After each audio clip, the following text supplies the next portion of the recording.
What's going on? This is My Life in the Shop. I'm your host, Donald Washington. Today, I have Mark Wallace with me, who's a surrogate to the Brandon Johnson campaign. I'm going to also bring you guys on this show the crime stats of 2023 in the city of Chicago. I'm going to also bring you guys police officers. We're down 1,600 police officers in the city of Chicago. I'm going to also bring you guys this Saturday at 11 a.m. There's going to be a rally for Brandon Johnson in the city. What's going on, Mark Wallace? How are you today? Oh, I'm doing great, Donald. How you doing? Thank you for having us. Absolutely. I want to talk about one of the biggest things and one of the biggest problems in the city of Chicago, of course, is the crime. On My Life in the Shot, I talk about the crime in Chicago and some of the ways to curb the violence in Chicago. Now, for the Brandon Johnson campaign, first and foremost, 1,600 police officers down. How would we combat that particular problem? One of the ways that we have to combat that problem is we have to face the reality that we are 16 to 1,700 police officers down, and we have to create an atmosphere for people to desire to go on the police department. And we also have to get rid of the exclusionary practices that they have placed to prohibit certain people from getting on the police department. Many people from our communities, somebody who has a minor misdemeanor on their record are excluded from being able to apply for the police department. If you don't have a 2-year college degree, you are excluded from being able to apply for the police department. We have to remove some of these barriers that have been put in place for people to be able to apply for the police department and to be able to get through the process. The other thing is it takes at a minimum, it is going to take at a minimum of 1 year if you fast track getting someone on the police department, because you've got to go through the application. You've got to go through the testing. You've got to go through all of the background checks. And that varies from person to person. And then you have to go through 6 months of training in the academy. So it is going to take at least, at minimum, a year to get someone prepared to become a Chicago police officer. In the meantime, we have to have a better use of the resources that we have within the police department now. We have police officers that are full-fledged police officers that are working in administrative positions that we could be using on the streets. For example, we have CAP's office in every district. In the CAP's office, that is something that is manned by 3 or 4 police officers. That is a position that a civilian can actually do, because those police officers are basically taking information and also bringing people together to deal with the concerns from the community. That's a position that a civilian can be trained to do. Those police officers could be used better on the streets. Yeah. So with the police department, and I think that, the idea of policing, we have to have a better efficiency of how we're using the current resources, right? You hear people make the claim, I'm going to hire 1,000 police officers, I'm going to hire 1,700. I've had conversations with current police officers and retired police officers who say that those are fuzzy numbers, because to say that you're going to take 1,000 police officers, you can say that, but that doesn't necessarily mean they're not taking police officers who are already police officers working in administrative positions and deploying those police officers to the street along with other officers that they hire. So it doesn't mean when they say I'm going to put 1,000 police officers on the street that that's 1,000 new hires. So and that's fine, but let's be honest about it. But let's do a better analysis or a better an account of the police officers that we have now, and are we using those police officers in the best possible way that we're getting the best possible results for the taxpayers and for the citizens? So that's what Brandon is talking about in terms of his public safety plan, but also in public safety is economics. You can't expect that you're going to have public safety and safe communities when you have 47% unemployment of black males between the ages of 18 and 25 on the south and west sides of Chicago, to their white male counterparts at 7% in the same city. It's unrealistic to think that we are going to really address public safety by just policing and not dealing with the underpinnings and what produces those conditions. Absolutely. I talk about group economics on my show all the time.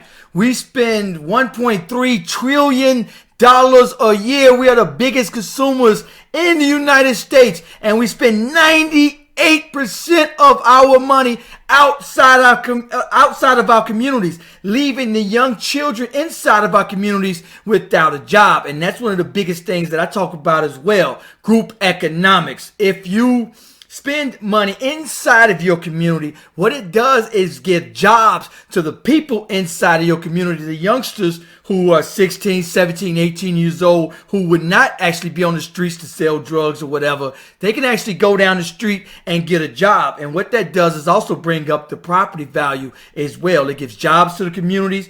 It brings back and circulate our dollar back into our community. Therefore, wherever there's a thriving community, there's what? Less violence. Absolutely. That is a great way to curb the violence in our communities, is group economics, and bring that property value back up in our community. Give some of these youngsters jobs who normally wouldn't be, would be carjacking or whatever the case is. Also want to talk about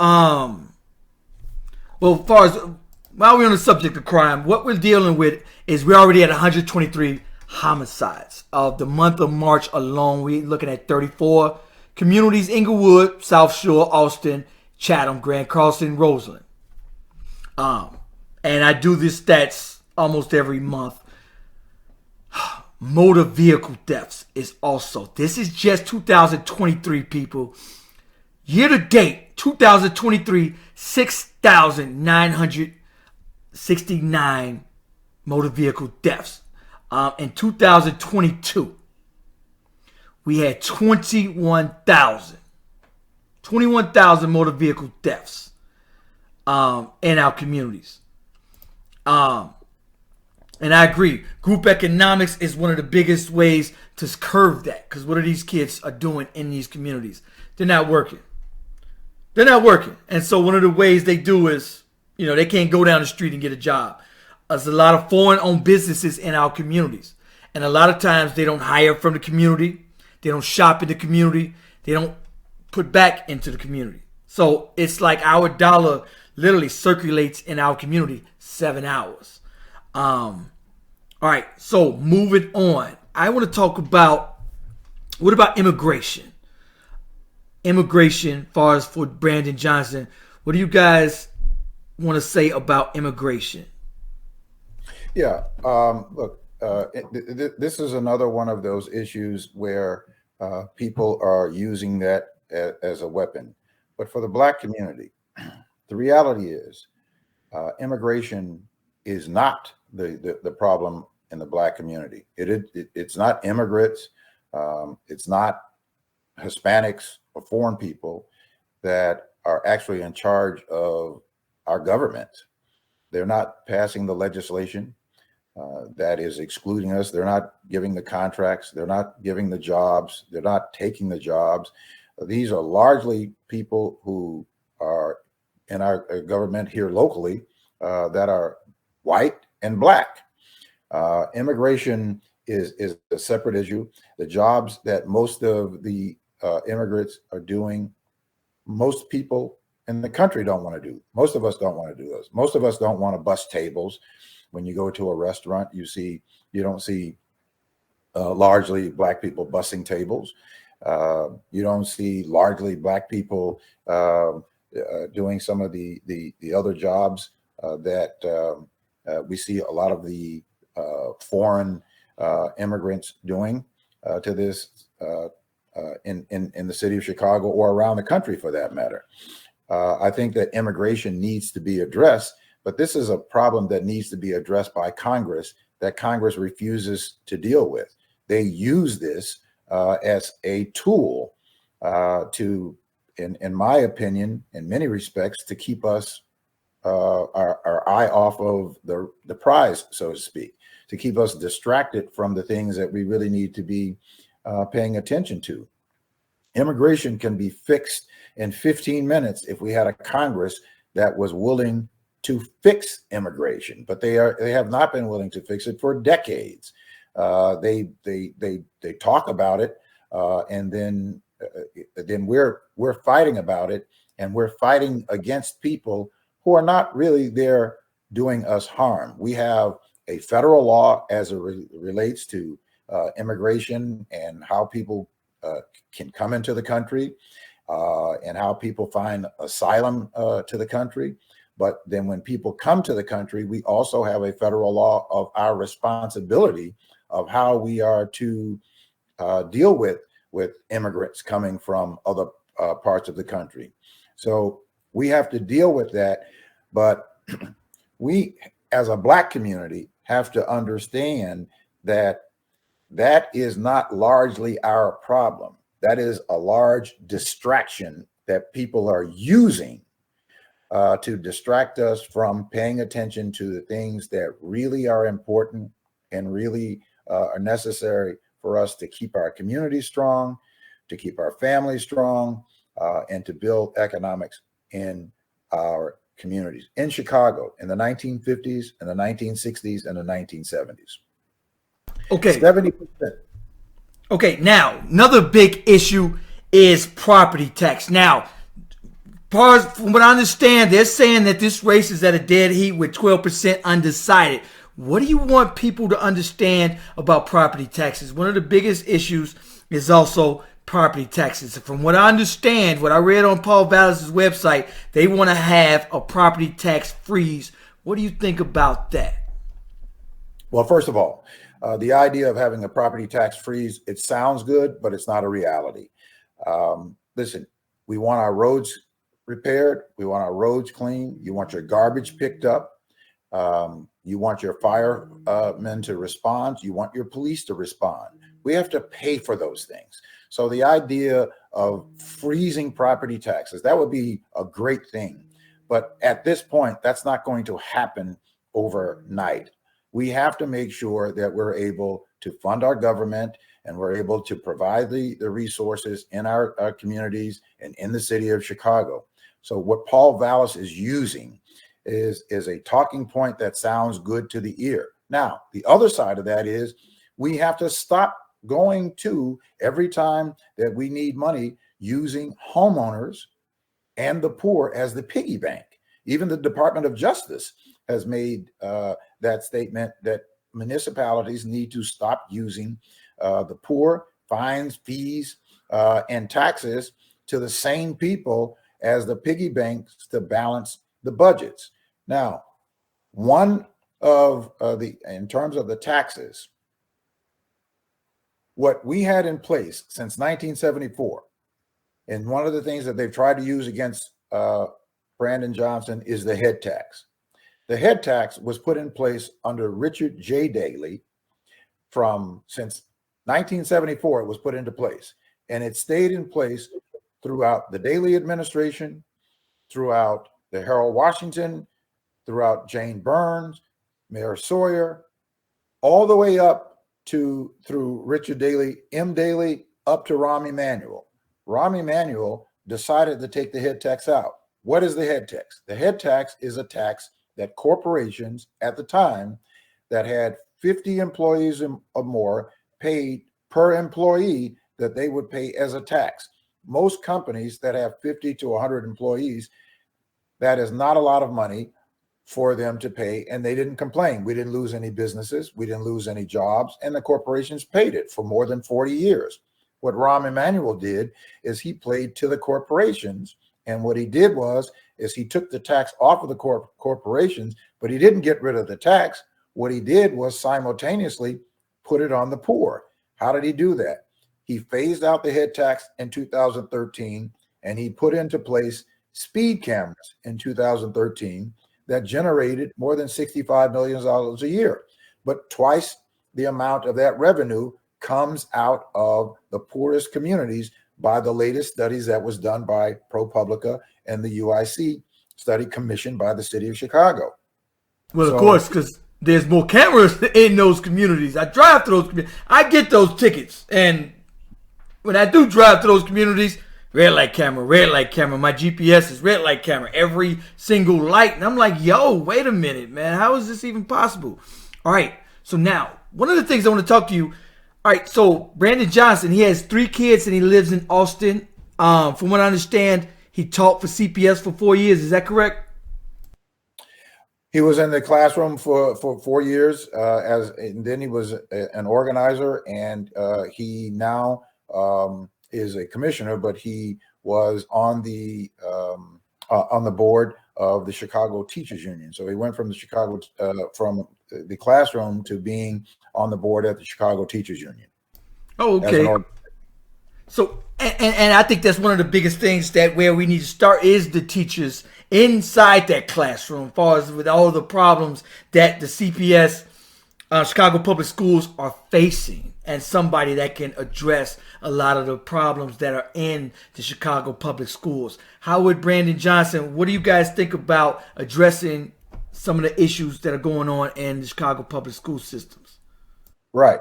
What better person to be in place to be able to address those issues than somebody who has worked daily in that environment, who understands what the challenges are and some of the policies that have structurally caused the issues that we have that were put into place by Paul Wallace, who has stripped many of the resources, privatized many of the resources, privatized janitorial services, privatized printing services within the Chicago Public School. So he has depleted the Chicago Public Schools and some of his policies from being able to be resourced so that people can provide the kinds of education to children like they provide at selective enrollment schools. So they talked about selective enrollment schools, which are turnaround schools that were put into place in charter schools that were started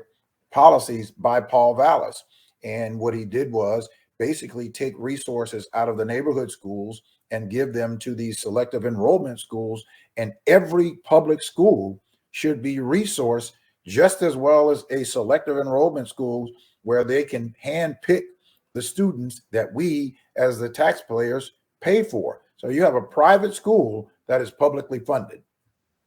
Wow. And so, and a lot of the violence that comes out, a failed school, when these kids, whether drop out of school, fail out of school, they end up on the streets, and that ends up with the violence that we see on our on our Chicago streets. Wow, I didn't know that. That's good to know. And that's one of the problems, Donald, is that when you have an under-resourced school, education is the key to the stabilization of communities. When you have strong education and you're able to educate people, people go to higher education, and they go on to get great jobs. In many of our neighborhood schools, for example, Paul Wallace started charter schools and selective enrollment schools. An example, Carver High School in Argyle Gardens was a high school for those students to be able to go to. Not only was that a school for them to go to be educated, but it was also a safe zone for them. What Paul Wallace did was his policies went into place. That school became a selective enrollment school. Many of the children from Argyle Gardens could not go to that school. So what had to happen was they were forced to go to schools outside of their community, meaning that they had to cross gang lines to be able to go to school. There were many parents who didn't send their children to school because they feared for their safety. There were people who were advocating for busing the students so that they could get to and from school safely. Darian Albert was killed in 2009 because he was forced to go to Finger High School. He lives in Argyle Gardens. He was an honor roll student, had nothing to do with gangs, got beat and bludgeoned to death after school on his way home. That sort of thing happened. Many children ended up going to incarceration because they were involved in activities, because they were forced into areas because of turnaround schools, charter schools, and selective enrollment schools that took them out of their neighborhood. That is not something that is going to be sustainable. It has caused a great depravity in terms of our educational, and everybody in large part is trying to put this on the Chicago Teachers Union. The Chicago Teachers Union have no vote. Let me say it again. They have no vote, no authority in the curriculum that goes into the classroom. They don't have, they have to teach what the Chicago, the CEO and the Chicago board puts into place. They don't have a vote in that. So they advocate for this and they fight to make sure that we have better resources. But people are charging the Chicago Teachers Union unfairly when it's not their decisions as to the resources that go into the school. They have to deal with the resources that they get, much of which is inadequate, and they have to come out of their own pockets to fund educating our children. That should not happen in a public school environment. Okay, now, Mark, they're saying 12% undecided. They're saying most of the 65 and up are going for Wallace. Most of the young generation, 18 to 24, is going for Brandon Johnson. What would you like to say for the voters who are the 12% undecided and the 65 and older crowd? What would you like them to understand for Brandon Johnson? Well, here's what I like for them to understand about this race and Brandon Johnson and the stark difference between the two candidates. Number one, Paul Wallace has been rejected by the public 3 times. He ran for governor in 2002 and was rejected. He ran for lieutenant governor in 2014. He was rejected. Ran for mayor in 2019. He was rejected. He's been fired from every job that he has held because he has been incompetent. He was fired as the budget director. He was fired as the CEO of Chicago Public School. He was fired as the superintendent out in Philadelphia. He was fired in New Orleans. He was forced out legally in Connecticut because he falsified his credentials. So Brandon Johnson has been a successful school teacher. He's been a successful organizer. He ran for office and won office. Paul Wallace has never won.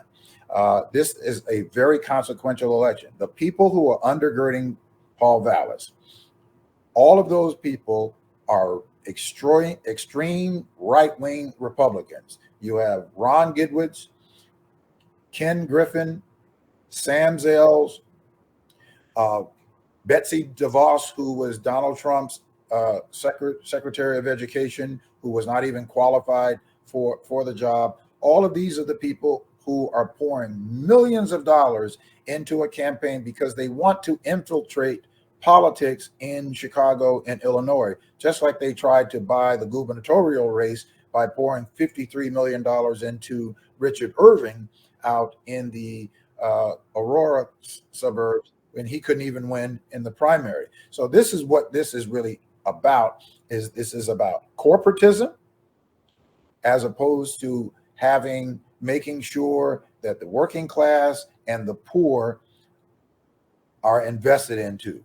Because with a Paul Wallace administration will be owned by corporatists, and he will be responsible to the corporatists.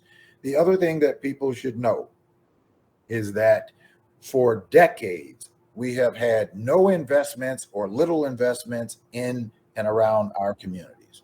As I was saying to you before, in the 1950s, 60s, and 70s, 70% of all Black employment was in labor. By 1987, after Ronald Reagan came into office, that number went down to 28%. Now it is down to 7%. We have the longest commute of any community in Chicago to travel back and forth to work than any other community, and we are the lowest paid. So these are the things that are at stake. If we are deciding to put someone like Paul Wallace in place, there will be a further wealth gap. The wealth gap today is 1 cent to every dollar, 1 cent for black family to every dollar that a white family has. We are not going to bridge that gap with a Paul Vallas administration. Paul Vallas is using $15 million that is poured into his campaign by these right-wing Republicans in order for them to infiltrate the government. They're not interested in governing for people. They're interested in governing for the oligarchs, for the for the corporatists. That's who they're interested in governing with. We are getting ready to get billions of dollars of subsidies that are coming from the CHIPS bill that came out of Washington, the infrastructure bill. We're getting $18 billion in this state from that. We got $9 billion from the American Rescue Act. All of those funds part of those funds are going to come through Chicago, and we need to make sure that our communities are equitably represented to make sure that we can bring sustainable career jobs, that people who may not be going to college can go and get a manufacturing job. The average manufacturing job today is paying $87,000 a year. You don't need a college education. Okay. And so, wow. So now Saturday, April 1st, 11 a.m. to 2 p.m. What's going on with this rally for Mayor of Chicago at this rally? Where is it and what's going on with this rally Saturday? This is the culmination rally, the last big event before election on April the 4th. This is the big get out the vote rally. It's going to take place at the beautiful Excess Tennis Education Foundation, owned by one of our own, Kamal Murray, who is the son of Cook County Judge Leonard Murray here at 5336 South State Street. We are asking, it's a free event. We're converging on this facility. The facility holds up to 7,000 people. We want to bring everybody, young, middle-aged, and old, to convene on this group, to mobilize the vote, to make sure that we get out to support Brandon Johnson. We're going to have great speakers. Jedediah Brown is going to be our MC. Former Cook County Clerk Dorothy Brown will be speaking. Africa Porter will be speaking. Steve Thurston III, the son, will be speaking. Our alderman of the ward is going to be there. Tavis Grant, who is now the acting executive director of the Rainbow Push Coalition, will be there. Farley Jackmaster Funk and Chip E are going to be providing the entertainment and the music, and there'll be other events going on. And of course, Brandon Johnson is going to come. He's going to speak to the community and to the crowd to get us all energized and mobilized to go out to elect Brandon Johnson as the next mayor for the city of Chicago on April the 4th, which is a historic day, and it marks the 55th anniversary of the assassination of Dr. King. And on that day, it will be the day that we will resurrect Chicago by electing Brandon Johnson as the next mayor of the city of Chicago. Absolutely, bro. Thanks a lot. Appreciate you for coming on the platform. Make sure you guys go out and vote April 4th. Like, subscribe. Let me know what you think about this video. Peace. City on fire. Ooh, down to the wire. My life in the shine.